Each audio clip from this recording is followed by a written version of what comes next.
گیا تھا پینے کو پانی، اے شہدی کی کم سن نشانی، آنکھیں بچھی ہے راہوں میں تیری، یہی ہے اجڑی ماں کی کہانی، آواز دے اینا اینا اے علی اصغر، اینا اینا اے علی اصغر، میں کس طرح سے جھولا جھولاؤں، گودی میں کس کو اپنی سلاؤں، روتی ہوں جب بھی تجھ کو نہ پاؤں، اس سے تو بہتر ہے مر ہی جاؤں، آواز دے اینا اینا اے علی اصغر،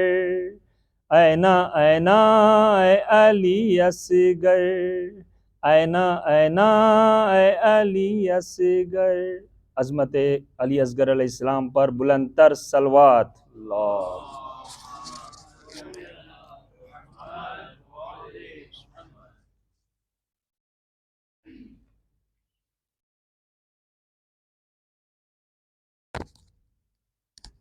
بر محمد وآل محمد صلوات۔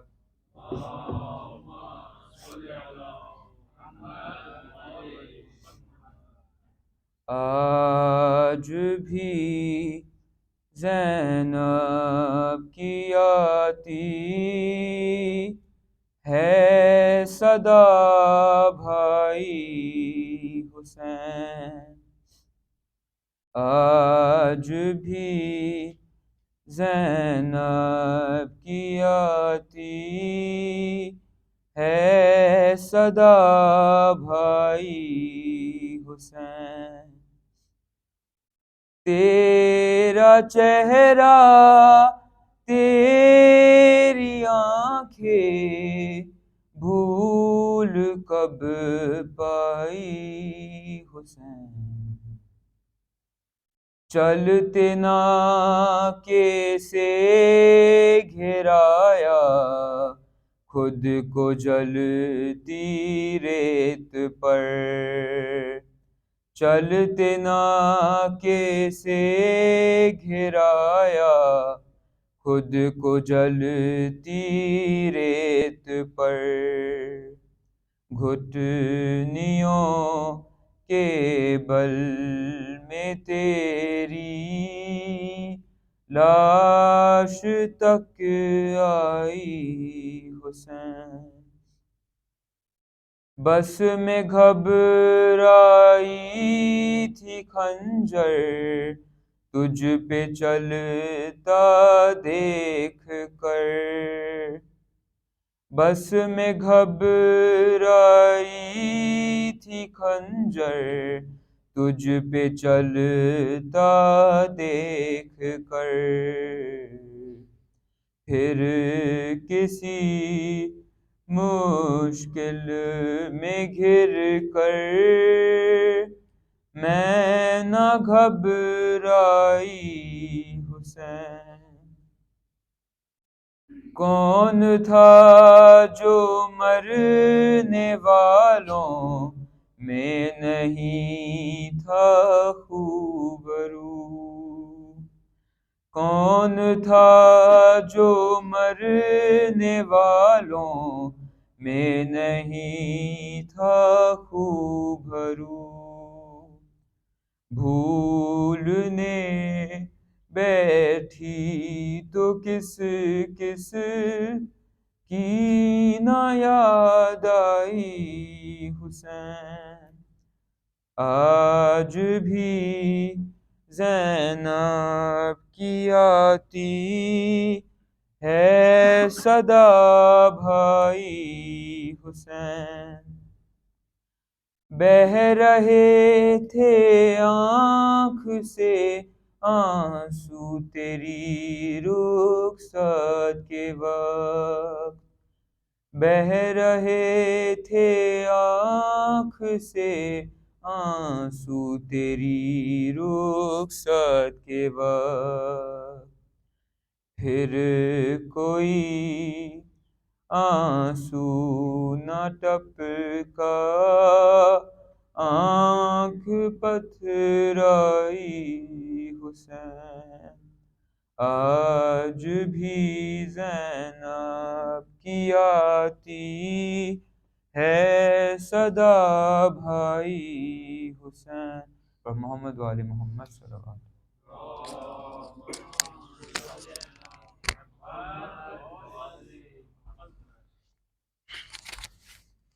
اور محمد وآل محمد صلوات.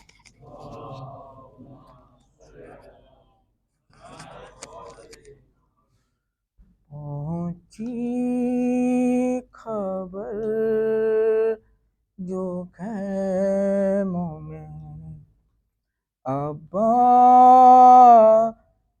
مر گئے، سہدانیوں کے سنتے ہی چہرے اتر گئے. پہنچی خبر جو خیموں میں، اب تک پلٹ کے آئے نہ نہر فرات سے، اب تک پلٹ کے آئے نہ نہر فرات سے، امو کو میرے دے روئی گھاٹ پر گئے. پہنچی خبر جو خیموں میں، عباس مر گئے. صلوات.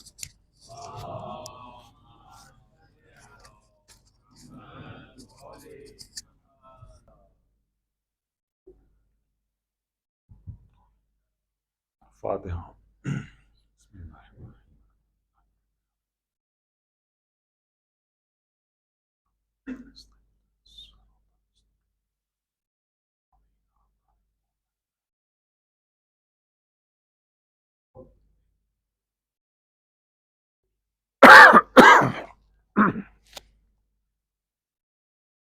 لا حول ولا قوة الا باللہ العلی العظیم. حسبنا اللہ نعم المولا ونعم النصیر. اعوذ باللہ السمیع العلیم من الشیطان الرجیم اللعین. بسم اللہ الرحمن الرحیم. الحمد للہ الاول بلا اول کان قبلہ، والآخر بلا آخر یکون بعد، الذي قصرت عن رؤيته أبصار الناظرين وعجزت عن نعته أوهام الواصفين. ثم الصلاة والسلام والتحية والإكرام على النبي الأمي سيدنا المسدد بشيرنا المجدد المصطفى الأمجد والمحمود الأحمد أبي القاسم محمد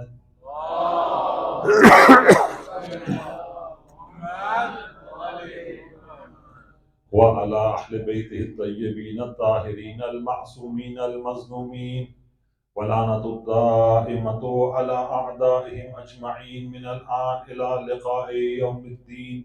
أما بعد، فقد قال الله تبارك وتعالى في محكم كتابه الحكيم. بسم الله الرحمن الرحيم. يوم ندعو كل أناس بإمامهم، وقال رسول الله صلى الله عليه وآله وسلم: أحب الله من أحب حسينا. اللهم كن لوليك الحجة بن الحسن صلواتك عليه وعلى آبائه في هذه الساعة وفي كل ساعة وليا وحافظا وقائدا وناصرا ودليلا وعينا حتى تسكنه أرضك طوعا وتمتعه فيها طويلا.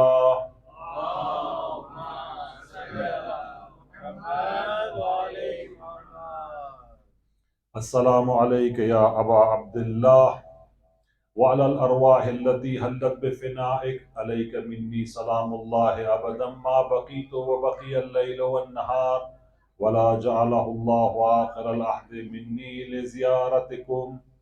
السلام على الحسين وعلى علي بن الحسين وعلى أولاد الحسين وعلى أصحاب الحسين ورحمة الله وبركاته.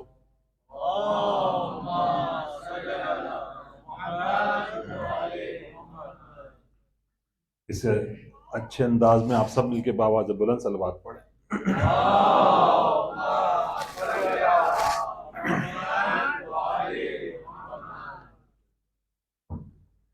اس آیت کے ذیل کچھ عرائض کل آپ کے سامنے بیان کیے گئے. امامت ضرورت ہے قیامت تک آنے والے انسانوں کی. اور دوسرا نقطہ آپ کے سامنے بیان ہوا، امامت کا تعلق اصول دین سے ہے نہ کہ فروع دین سے.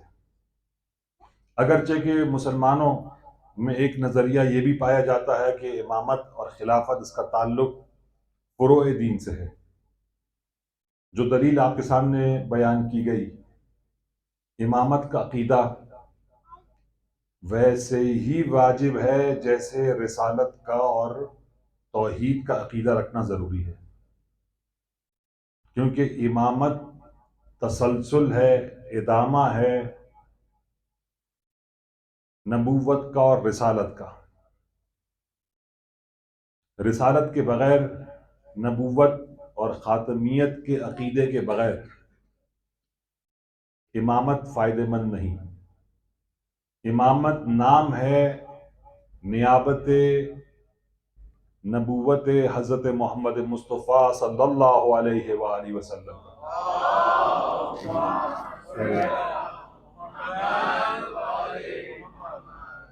اگرچہ کہ اختلاف موجود ہے اور سب کے پاس اپنی اپنی دلیلیں ہیں، لیکن حق ایک ہی نظریہ ہے، اور یہ مجالس ہمیں حق کی طرف بلاتی ہے، دعوت دیتی ہے. ہم حق کو اپنائیں، رسمی طور پر مجالس میں شرکت نہ کریں، دلیل کے ساتھ شریعت کو اور دین کو اپنائیں. ایک نظریہ یہ ہے کہ رسول اس دنیا سے گئے بغیر وصیت کیے ہوئے، اپنے بعد کسی نمائندے کو، اپنے نائب کو، خلیفہ کو مقرر نہیں کیا، اور بغیر وصیت کے چلے گئے، اور جانے کے بعد امت کو چھوڑ دیا خود امت کی ثوابدید پر. اب امت اپنے ہی درمیان انتخابات کر کے حل و فصل، عقلاء سمجھدار لوگ مل کر اپنے ہی تئیں کسی کو اپنے اوپر مسلط کر دیں اور خلیفہ بنا دیں. یہ نظریہ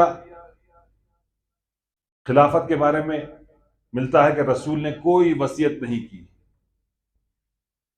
جبکہ اس کے مقابل میں ہمارا نظریہ یہ ہے کہ رسول نے وصیت کی ہے، اور رسول وصیت کے دستورات، اس کے احکام قرآن کے اندر بھی رسول نے بیان کی ہے. رسول نے جو قرآن ہم تک پہنچایا ہے اس کے اندر وصیت کے احکام موجود ہے، اور یہاں تک روایت موجود ہے کہ مومن کی علامت یہ ہے کہ اس کا وصیت نامہ اس کے تکیے کے پاس ہو. جب ایک مسلمان کی علامت یہ ہے کہ اس کا وصیت نامہ اس کے تکیے کے پاس ہو، تو ان مسلمانوں کے رسول بغیر وصیت کے دنیا سے چلا جائے؟ یہ ممکن نہیں. حتماً رسول نے وصیت کی ہے. لکل نبی وصی، ہر نبی کا وصی ہوتا ہے، ہر نبی کا وصی ہوتا ہے. آخری نبی آئے اور اس کا کوئی وصی نہ ہو، یہ ممکن نہیں۔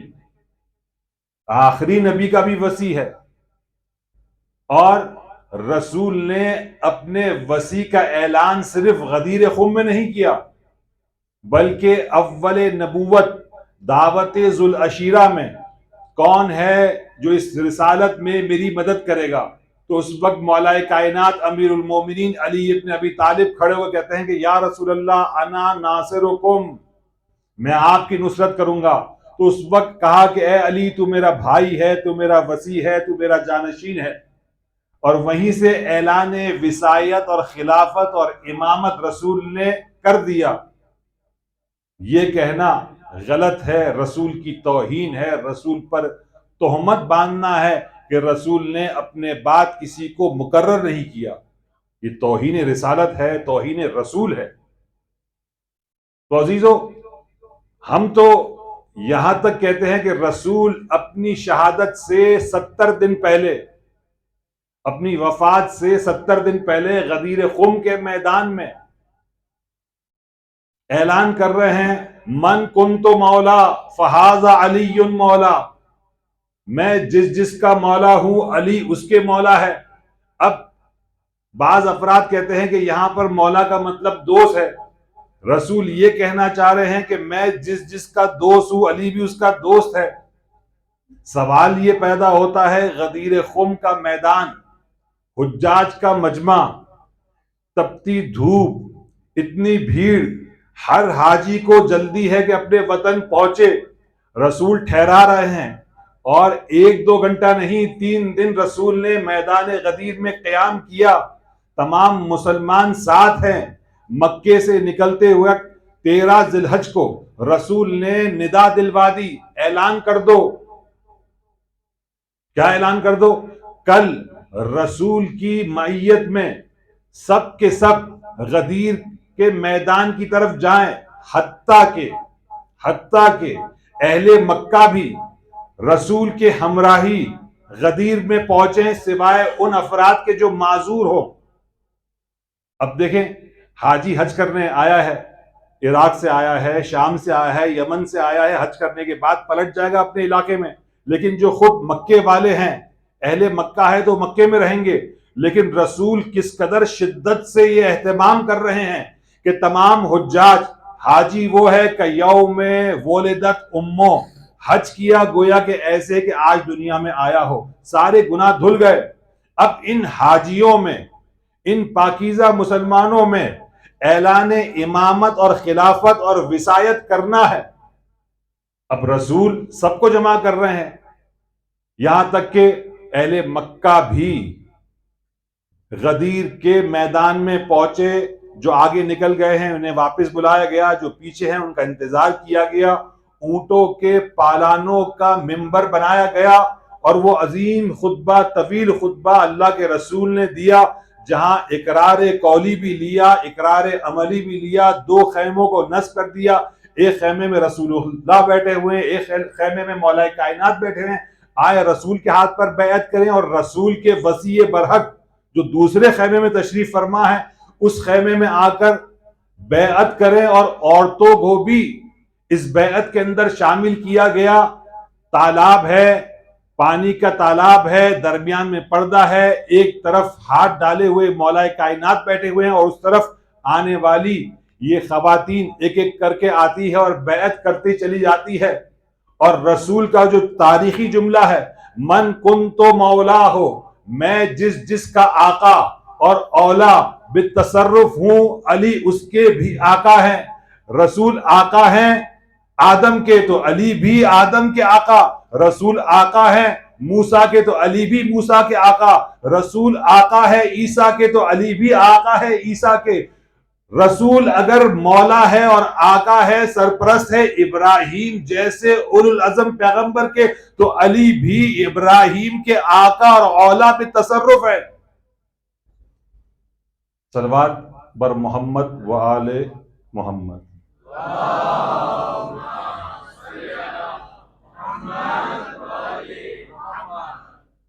عزیزان گرامی، یہ اتنا اہم اعلان اللہ کے رسول کر رہے ہیں، حق کی طرف دعوت دے رہے ہیں. جگہ جگہ اللہ کے رسول نے پیغام حق پہنچایا. مسلمان گمراہ نہ ہو، مسلمان راہ راست پر آ جائیں، کیونکہ اختلاف ہوگا.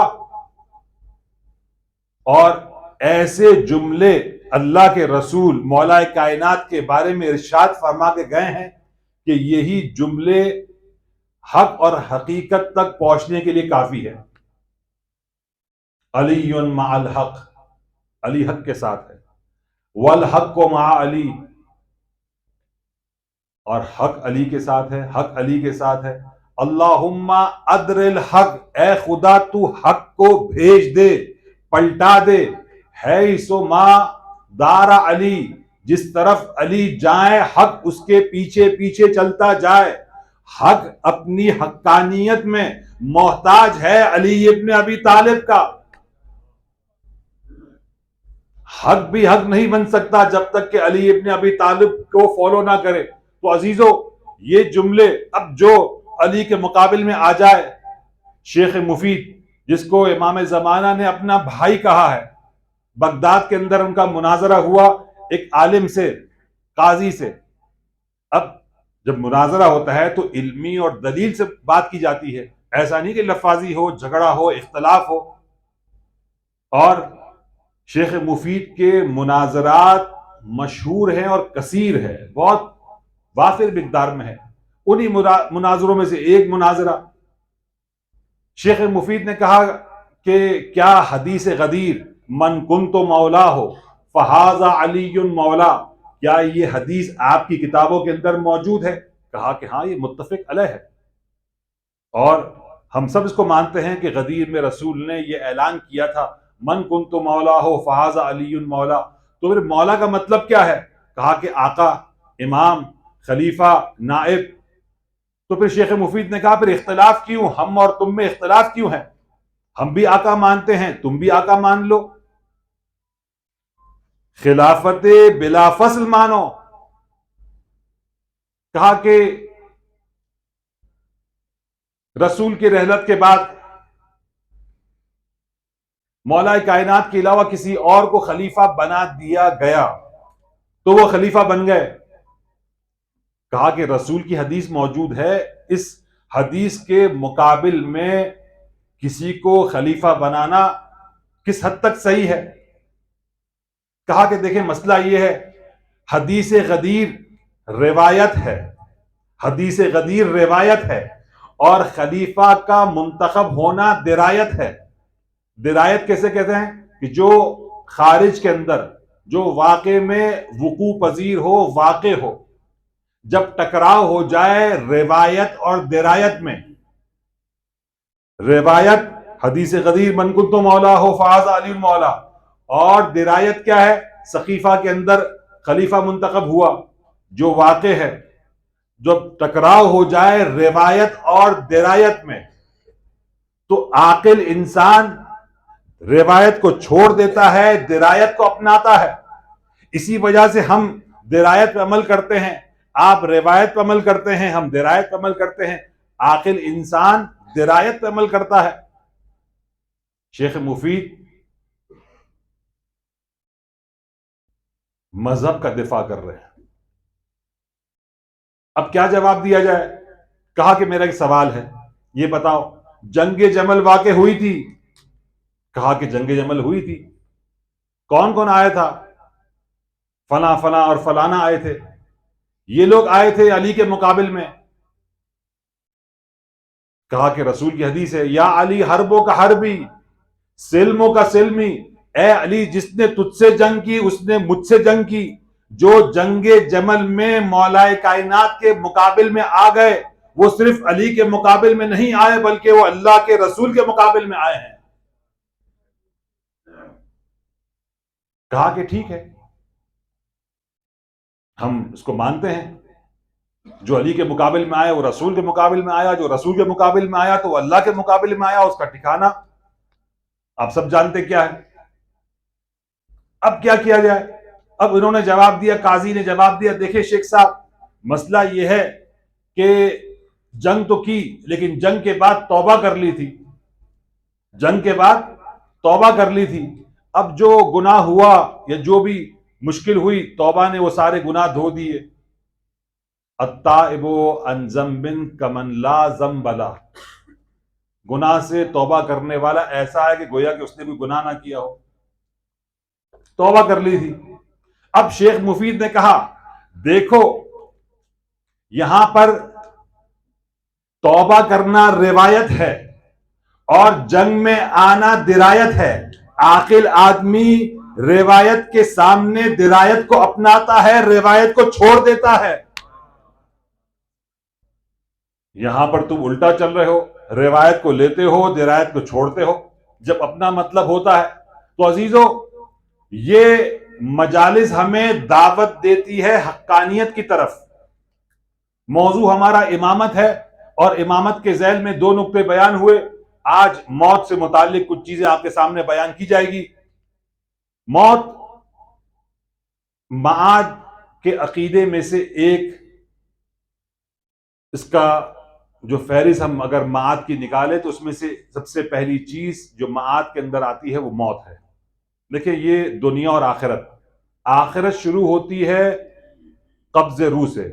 جب انسان کی روح قبض ہوتی ہے تو آخرت کا مرحلہ شروع ہو چکا ہوتا ہے، اگرچہ اس کی میت پڑی ہے، غسل و کفن اور دفن باقی ہے. آخرت چلتا ہے قیامت تک، اور جنت اور جہنم میں داخل ہونا اور پھر ابدی زندگی. یہ ہے آخرت، دنیا اور آخرت. معاد نکلا ہے عود سے. عود کا مطلب ہے پلٹنا. قیامت کو معاد بھی کہتے ہیں. اور معاد اودا کا مطلب اس کا مادہ ہے. عود کا مطلب پلٹنا. جب انسان قیامت کے میدان میں وارد ہوگا تو خدا اس کے جسم میں اس کی روح کو پلٹا دے گا اور پھر وہ میدان حشر کے اندر وارد ہوگا. اس کو معاد بھی کہتے ہیں، قیامت بھی کہتے ہیں، لیکن اس کا سب سے پہلا مرحلہ موت ہے. اور موت اور اس کی حقیقت ایسی چیز ہے کہ ہم اپنی عقلوں سے اس کو درک نہیں کر سکتے. کچھ چیزیں انسان اپنی عقلوں سے درک کر سکتا ہے کہ بھئی پانی، اس کا فارمولہ کیا ہے، اس کے اندر کتنے ہائیڈروجن ہے، کتنے آکسیجن ہے، فلاں لوہا اس کے اندر کتنا کاربن ہے، کاربن نکال دیا جائے تو اسٹیل بن جاتا ہے. یہ ساری چیزیں تجربے سے اور انسان دقت کرتا ہے اور پہنچ جاتا ہے. لیکن آخرت کا مرحلہ یہ وہ مرحلہ ہے کہ انسان اپنی عقل سے نہیں پہنچ سکتا. ضروری ہے کہ وہ وحی کا سہارا لے، وہ خدا سے پوچھے اور خدا کے نمائندوں سے معلوم کریں کہ موت ہے کیا اور موت کے بعد کے مراحل ہے کیا.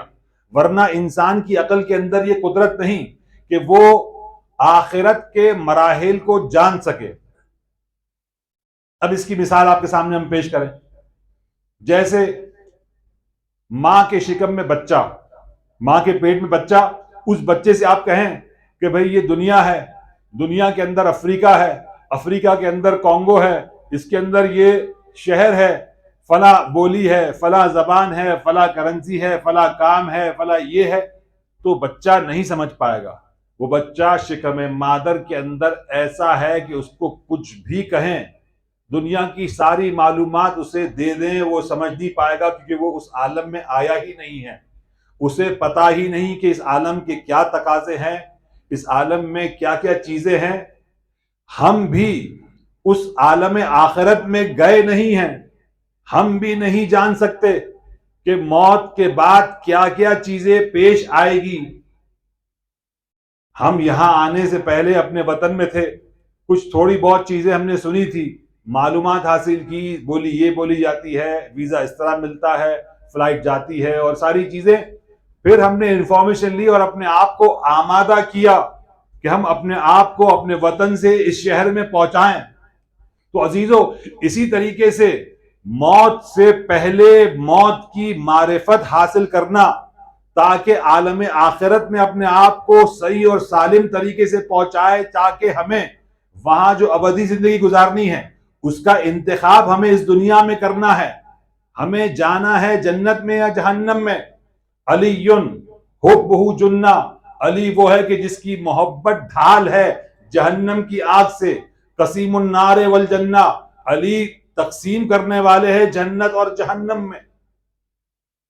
وصی المصطفیٰ حق کا جو مصطفیٰ کے برحق وصی ہے، امام الانس والجنہ.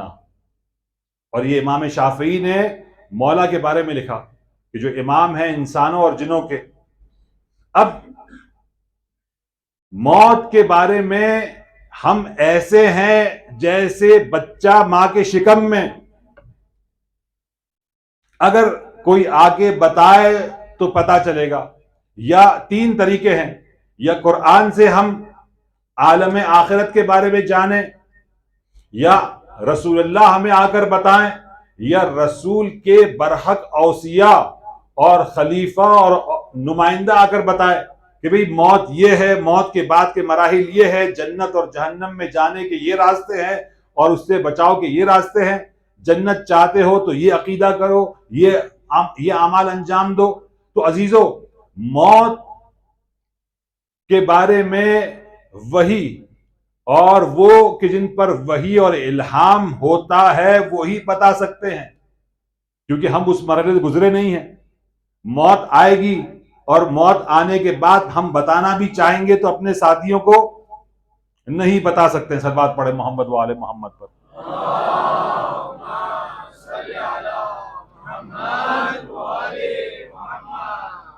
قل ان الموت الذی تفرون منہ فإنہ ملاقیکم. سورہ جمعہ میں ہم پڑھتے ہیں جمعے کے دن. کہہ دو اے رسول ان سے، وہ موت کے جس سے تم فرار کرتے ہو حتماً تم سے ملاقات کرے گی. موت تم سے آگے ملاقات کرے گی.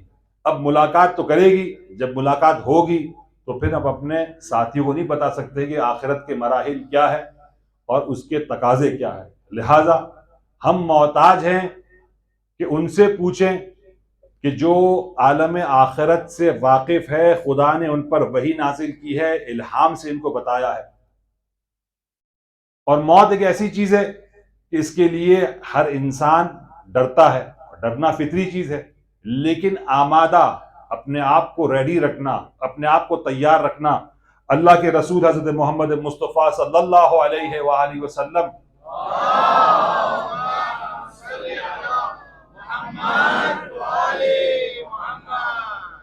تشریف فرما ہے اپنے اصحاب کے ہمراہ. اصحاب کا گروہ بیٹھا ہوا ہے. اس وقت اللہ کے رسول نے سوال کیا، من اقیس الناس، تم میں سے سب سے زیادہ ہوشیار، زیرک، چالاک، ذہین کون ہے؟ ہم ہوتے ہم کہتے ہیں کہ بھائی جو ٹوپی پہنائے وہ سب سے زیادہ ذہین ہے، جو جھوٹ بولے وہ سب سے زیادہ چالاک ہے، جو خیانت کرے، جو یہاں سے وہاں کر دے، 2 کو 4 کر دے اور اسی طریقے سے ڈبل مارکیٹ پہ چھا جائے. تو اس وقت اصحاب نے کہا اے اللہ کے رسول آپ ہی بہتر جانتے ہیں. تو اللہ کے رسول نے جو حدیث بیان کی ہے، ظاہراً یہ حدیث فریقین میں موجود ہے. اقیس الناس، قیس ترین، ذہین ترین، ہوشیار ترین شخص کون ہے؟ من ذکر الموت کثیرا، جو سب سے زیادہ موت کو یاد کرے وہ ذہین ترین انسان ہے. عقل مند ترین انسان وہ ہے کہ جو موت کو یاد کرے. وَإِسْتِعْدَادًا لِلْمَوْتِ، اور جو آمادگی کرے موت کی، بھئی مرنا ہے مجھے، امانت پڑی ہوئی ہے، نہ ڈائری میں لکھا ہے، نہ گھر والوں کو بتایا ہے، اب لے کے رکھ دی ہے، نہیں پتا کہ کل کا دن نصیب ہوگا یا نہیں ہوگا. گھر والے تو استعمال کر لیں گے، کھا لیں گے، اور مشکلات قبر میں ہمیں ہوگی. مومن اپنا پروندہ، اپنی فائل، اپنے آپ کو بالکل تیار اور پریپیئر رکھے کہ بھئی مجھ پر اتنی نمازیں ہیں، اتنے روزے ہیں، اتنا خمس ہے، اتنی زکوٰۃ ہے، اتنا فطرہ ہے، فلاں ہے، جو بھی ہے، رد مظالم ہے. اپنے مالی واجبات، حق اللہ، حق الناس کو ادا کرے. جو دیکھیں کثرت، نمک کھانے سے پہلے کھانے کی فضیلت آئی ہے، 70 بیماریوں کی شفا ہے، کھانے کے بعد نمک کا چکھنا. لیکن یہی نمک اگر آپ زیادہ کھائیں گے تو اس کے نقصان ہے. پانی پیاس کو بجھاتا ہے. یہی پانی اگر آپ زیادہ پئیں گے اس کے نقصانات ہیں. آپ قرآن پڑھیں اچھا ہے, دن بھر قرآن پڑھیں آپ تو آپ کے واجبات, آپ کے وظائف چھوٹ جائیں گے. تو ہر ایک کی اپنی ایک محدودیت ہے, لمٹ ہے. لیکن ذکر موت, یاد موت کے بارے میں کہا گیا کہ موت کو یاد بھی کرو اور موت کو زیادہ یاد کرو. ایسا نہیں بھائی موت کے بارے میں گفتگو نہیں کرو, چھوڑ دو, یہ مرنے مرانے کی بات نہیں کرو. بلکہ رسول کہتے ہیں کہ ہمیشہ اپنے آنکھوں کے سامنے موت کا تذکرہ کرو. دوستان بیٹھتے ہیں, گپے لگتے ہیں, تو وہاں پر ایک دوست سے اپنے رازوں کو شیئر کرتا ہے, تو وہاں پر بتا دے بھائی میرے مر جاؤں تو بھائی میری وصیت یہ ہے, بھائی مجھ پر اتنا قرضہ ہے, اتنا لینا ہے, اتنا دینا ہے, ڈائری کے اندر لکھا ہوا ہے, فلاں ساری چیز حساب کتاب ہے. بھائی زندگی موت کا بھروسہ نہیں. یہ اپنی مجالس کے اندر جہاں اہل بیت کے فضائل اور ان کے مناقب بیان ہوتے ہیں وہاں پر موت کا تذکرہ بھی ہونا چاہیے. نہیں موت کا تذکرہ نہیں کرو بھئی, ایسی باتیں نہیں کی جائے. ایسی باتیں کرنا چاہیے. رسول چاہتے ہیں کہ مومن آمادہ رہے موت کے لیے, ہر وقت آمادہ رہے. فلائٹ میں آپ جاتے ہیں, کسی نے اچھا جملہ کہا تھا, فلائٹ ہو یا گاڑی کا اسٹیئرنگ ہو, یہ میت گاڑی ہے, کسی وقت بھی ایکسیڈنٹ ہو سکتا ہے, کسی وقت بھی حادثہ ہو سکتا ہے, کسی وقت بھی موت آ سکتی ہے. اور ہوائی جہاز کے حادثے میں تو اقل القلیل لوگ بچتے ہیں. تو عزیزو, یہ وہ چیزیں ہیں کہ ہمیں آمادہ کیا جا رہا ہے موت سے, اور مومن موت سے بھاگ جائے, یہ قرآن اس کی مذمت کر رہا ہے. قل ان الموت الذی تفرون منہ, جس سے تم فرار کرتے ہو, جس کے تذکرے سے تم فرار کرتے ہو, فإنہ ملاقیکم, حتماً یہ موت تم سے ملاقات کرے گی. ثم تردون الی عالم الغیب والشہادہ, پھر تمہیں پلٹائے گی عالم شہود اور غیبت میں کہ تم نے کیا کیا اعمال انجام دیے ہیں. کیونکہ دنیا کے اندر غرق ہونے والا, اس کے لیے موت کی یاد سب سے بہترین ہے. موت کی یاد انسان کو خدا کی طرف لے جاتی ہے. اکثرو حادم اللذات, رسول کہتے ہیں کہ تم زیادہ یاد کرو حادم اللذات کو. یا رسول اللہ حادم اللذات کیا ہے؟ حادم منہدم کر دینے والا, لذات اور خواہشات کو توڑ دینے والا, انسانی خواہشات کو توڑ دینے والی چیز کو زیادہ یاد کرو. یا رسول اللہ اس سے مراد کیا ہے؟ کہا کہ حادم اللذات ذکر الموت ہے, موت کی یاد ہے کہ جو انسان کی خواہشات کو, اس کی لمبی امیدوں کو توڑ دیتی ہے. اور مولا کائنات اس مقام پر موت کا موضوع ہو اور امیر المومنین کچھ ان کے ارشاد نہ ہو, ممکن نہیں. نہج البلاغہ بھرا پڑا ہے موت کے تذکرے سے, پورا خطبہ موت کے اوپر, جگہ جگہ مولا موت کو یاد کر رہے ہیں. انشاءاللہ وہ روایت کل پڑھوں گا. روایت میں ملتا ہے کہ مولا کائنات موت سے اس قدر محبت کرتے تھے, اس قدر رغبت رکھتے تھے, جس طرح بچہ اپنے ماں کے سینے سے محبت کرتا ہے شیر پینے کے لیے. اور یہ لقاء اللہ ہے. اگرچہ کہ روح اور جسم کے اندر جدائی ہے, لیکن موت لقاء اللہ ہے. موت تو آئے گی, جھٹکے سے بھی آئے گی, حادثے بھی سے بھی آئے گی, ہارٹ اٹیک ہوگا, آئے گی. لیکن امیر المومنین دعا کرتے تھے شہادت کی. اور مولا کائنات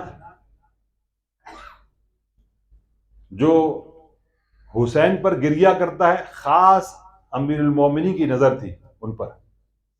موصل کا ایک مومن آیا کرتا تھا موصل سے نجف زیارت کرنے کے لیے. راستے میں ایک ناصبی ٹکراتا تھا اور اسے اذیت کرتا تھا.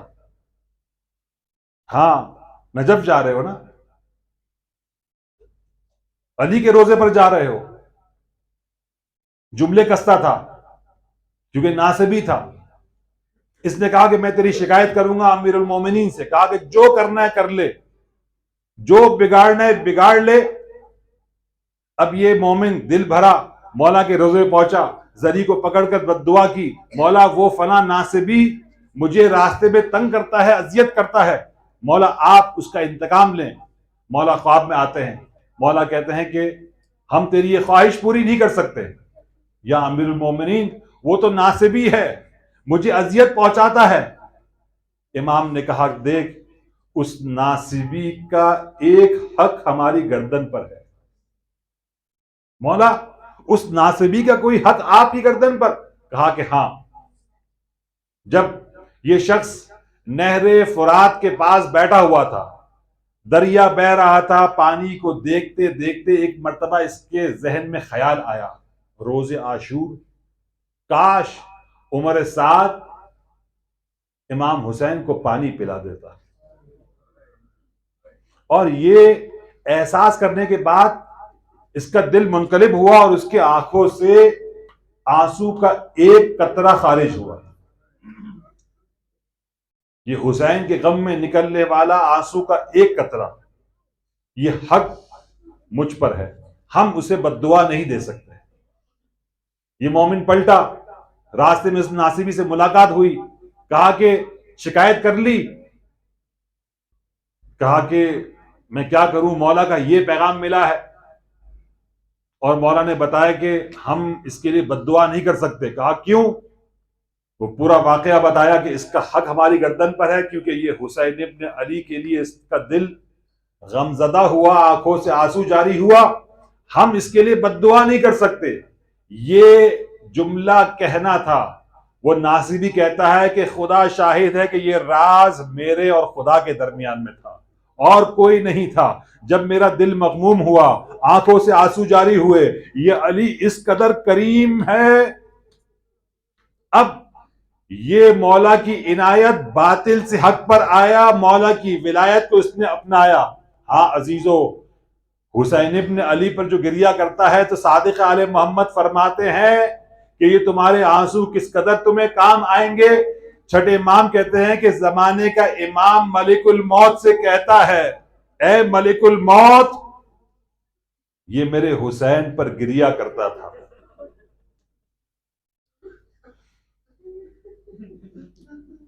اس مومن کے ساتھ ایک شفیق ماں کا رویہ اختیار کرنا. آپ کی صدائے بلند ہوئی, اجرکم علی اللہ, اجرکم علی الزہرا. کھل کے روئیے. آج ہمیں پرسہ دینا ہے کس کا؟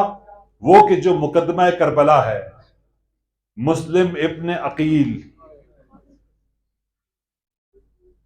کوفے میں آئے, اور وہ سارے واقعات المختصر 30,000 لوگوں نے مسلم کے ہاتھ پر بیعت کی, اور جب مسجد سے نکلنا چاہتے ہیں تو پیچھے مڑ کے دیکھا کوئی نہیں, مسجد خالی ہے.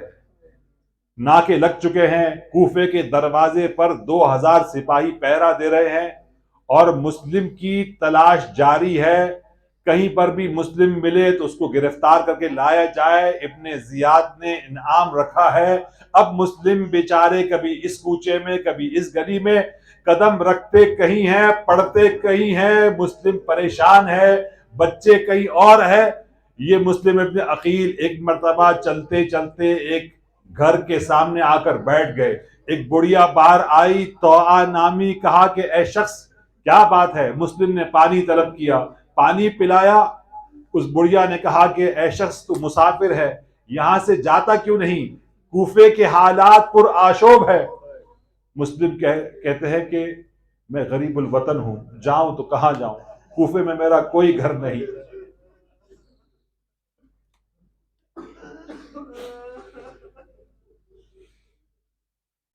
کہا کہ آپ کون؟ کہا کہ انا مسلم ابن عقیل سفیر حسین. مومنہ ایک مرتبہ بلاتی ہے گھر کے اندر, خدمت کرتی ہے, اور وہاں اس کا بیٹا آتا ہے, اور یہ خبر پھیلتی ہے, لشکر پہ لشکر آ رہے ہیں, گھوڑوں کی ٹاپوں کی آوازیں آ رہی ہیں, اور مسلم اسلحہ سجائے ہوئے باہر نکلتے ہیں. تو آپ پوچھتی کہاں؟ کہا کہ ہماری غیرت گوارا نہیں کرتی کہ ہم کسی کے گھر میں پناہ لیں جبکہ چاروں طرف سے اشقیاء موجود ہے. ایک مرتبہ مسلم آگے بڑھ کے حملے کر رہے ہیں, لشکر پہ لشکر بلائے جا رہے ہیں, لیکن یہ بنی ہاشم کا جواہ ہے, نمائندہ حسین ہے, اور اس نے ایسے حملے کیے. وہاں ابن زیاد پریشان ہو گیا, ایک شخص ہے, اس کی گرفتاری میں تم لشکر طلب کر رہے ہو. ہاں عزیزو, دھوکے سے گڑا کھود کر مسلم کو گرایا گیا. ارے مسلم پر جو مصیبت آئی یہ فہرست ہے, جو کربلا میں مصائب آئے اس کی تفصیل ہے. کسی نے پتھر پھینکا, کسی نے تلوار سے وار کیا, کسی نے آگ پھینکی, کسی نے نیزہ پھینکا. مسلم زخمی ہے, ہونٹ پھٹے ہوئے ہیں, دربار میں لائے گئے. ایک مرتبہ کسی نے کہا کہ مسلم اپنے آقا کو سلام نہیں کرو گے. مسلم کہتے ہیں کہ میرا آقا ابا عبداللہ الحسین. کہا کہ مسلم قتل کیے جاؤ گے. کہا کہ کچھ بھی ہو میری 3 وصیتیں ہیں. پہلی وصیت, جب میں اس شہر میں آیا ہوں مقروض ہو گیا ہوں, میرے مرنے کے بعد میرے قرضے کو ادا کر دیا جائے تلوار اور زرہ فروخت کر کے. دوسری وصیت بڑی عجیب کی, کہا کہ جب میں مر جاؤں تو میری میت کو دفنا دینا. مسلم تم کربلا میں نہیں تھے. عاشورہ اور ابا عبداللہ الحسین. اور تیسری وصیت یہ کی کہ خط لکھ دو آقا حسین کوفے کی جانب نہ آئے. ابن زیاد نے کہا کہ دارالامارہ کی چھت پر مسلم کو لے جایا جائے اور اس کی گردن اڑا دی جائے. وہاں مسلم پہنچے دارالامارہ پر, جلاد کی تلوار, اور جب نہیں آقا کو پکارا ہوگا السلام علیکہ یا ابا عبداللہ, مسلم کے سر اور تن میں جدائی ہوئی. وہاں آقا کوفے کی جانب بڑھ رہے تھے. کسی نے آ کر مولا کو خبر دی مسلم کی شہادت کی. خیمے میں آتے ہیں, مسلم کی بچی کو بلاتے ہیں, زانو پر بٹھاتے ہیں, سر پر ہاتھ رکھتے ہیں, کانوں میں بالیاں پہنائی. ایک مرتبہ کہا اے بیٹی, آج کے بعد ہم تمہارے بابا ہیں, بابا کہہ کر پکارنا. ہاں عزیزو, دور سے کھڑی سکینہ یہ منظر دیکھ رہی تھی. جب یتیمی آتی ہے تو مہربانی ہوتی ہے, بالیاں پہنائی جاتی ہے, سر پر ہاتھ پھیرا جاتا ہے, گود میں جگہ دی جاتی ہے, مگر کربلا میں رسم بدل گئی.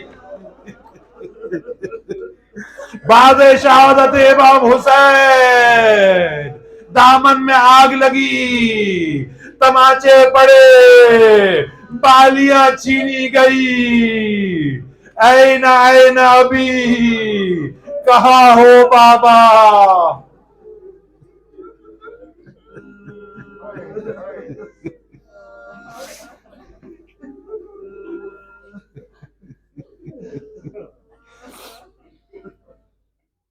ماتم حسین.